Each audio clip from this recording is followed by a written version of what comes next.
Hello viewers, পরীর রাজা পরিচালন চ্যানেলে আপনাদের সবাইকে স্বাগত। তো থাম্বনেলে আপনারা দেখতেই পেরেছেন যে নকশার মাধ্যমে পরী হাজির করার সহজ উপায়।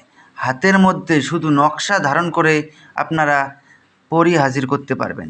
হিন্দু, মুসলিম, খ্রিস্টান, বৌদ্ধ সব ধর্মের সব জাতির ভাই বোনেরা আপনারা এটার প্রয়োগ করতে পারবেন, কোনো রকম সমস্যা হবে না।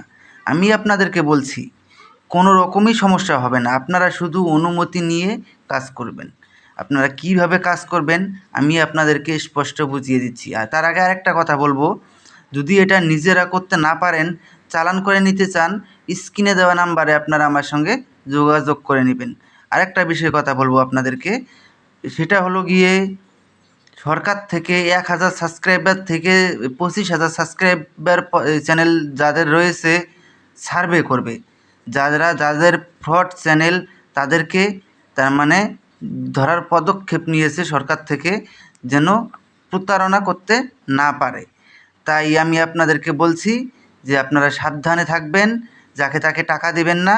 আর মোটামুটি মাসখানেকের মধ্যে আমি সেই আমার কানে এলো, মাসখানেকের মধ্যে ছোট বড় 1000 থেকে 25,000 পর্যন্ত সাবস্ক্রাইবার চ্যানেলের সার্ভে করা হবে। যাদের ফ্রড চ্যানেল, যারা টাকা পয়সা নিয়ে কাজ করে না, তাদেরকে সরকারের আওতায় নেওয়া হবে এবং উপযুক্ত শাস্তি দিবে। তো আশা করি আপনারা বুঝতে পেরেছেন।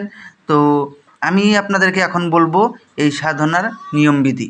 আর এটা যদি অন্য কোনো দেশ থেকে আপনারা চালান নিতে চান, স্ক্রিনে দেওয়া নাম্বারে আপনারা আমার সঙ্গে যোগাযোগ করে নেবেন। তো এটা খুবই সহজ এবং সরল আমল।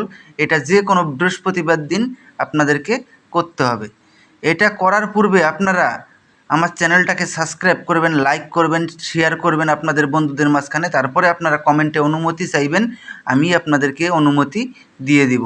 যদি আমি আপনাদেরকে কমেন্টে রিপ্লাই দিতে নাও পারি, আপনারা লাইক, কমেন্ট, শেয়ার এবং চ্যানেলটাকে সাবস্ক্রাইব করলেই আপনারা অনুমতি অটোমেটিক পেয়ে যাবেন। তো একটা নকশা স্ক্রিনে দেখতে পেরেছেন, নকশাটা ঠিক এরকমভাবেই লিখবেন। লিখে নিচে নিজের নাম লিখবেন। নিজের নাম লিখে এরকম 3টা নকশা তৈরি করবেন। 3টা নকশা তৈরি করে একটা আপনারা শ্মশানে পুঁতে দিয়ে আসবেন, আরেকটা কবরস্থানে পুঁতে দিয়ে আসবেন, আরেকটা নিজের হাতে রাখবেন। নিজের হাতে রেখে বৃহস্পতিবার রাত ঠিক 10টা থেকে 10:30 পর্যন্ত পশ্চিম মুখ হয়ে বাঁ হাতে নকশাটাকে ধরে নিয়ে বসবেন। ঠিক ঠিক আধা ঘন্টার মধ্যে পরী এসে আপনার সামনে প্রকট হয়ে যাবে।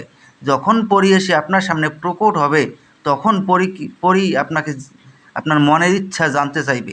তখন আপনারা পরীকে বলবেন যে আপনারাকে আমার কাছে 3টি শপথ করতে হবে। প্রথম শপথ, আমি তোমাকে যা আদেশ করিব তা সঙ্গে সঙ্গে পালন করিতে হবে। দ্বিতীয় শপথ, আমার অনুমতি ছাড়া তুমি কোথাও যেতে পারবে না। তৃতীয় শপথ, আমি তোমাকে যখনই স্মরণ করিব তখনই আমার সামনে এসে প্রকট হতে হবে। এই 3টি শপথ করার ফলে ও আপনার আজীবন বশ্যতা স্বীকার করে নেবে এবং আপনার আদেশ অনুযায়ী চলবে। তারপরে আপনারা ওনাকে বলবেন যে আপনাকে কী নামে ডাকলে পরে আপনি আমার সামনে এসে প্রকট হবেন। উনি আপনাকে একটা নাম বলে দিবে, ওই নামটা মনে রাখবেন। ওই নাম ধরে আপনি যখনই ডাকবেন তখনই সে আপনার সামনে এসে প্রকট হবে এবং উনাকে যা আদেশ করবেন সেটা মুহূর্তের মধ্যে পালন করবে। আমি আপনাদেরকে একটা কথাই বলবো, এটা কেউ খারাপ উদ্দেশ্যে ব্যবহার করবেন না। এটা করলে পরে আপনারা জনগণ বা সাধারণ লোকজনের উপকার করবেন। তো আশা করি বুঝতে পেরেছেন। তো ধন্যবাদ।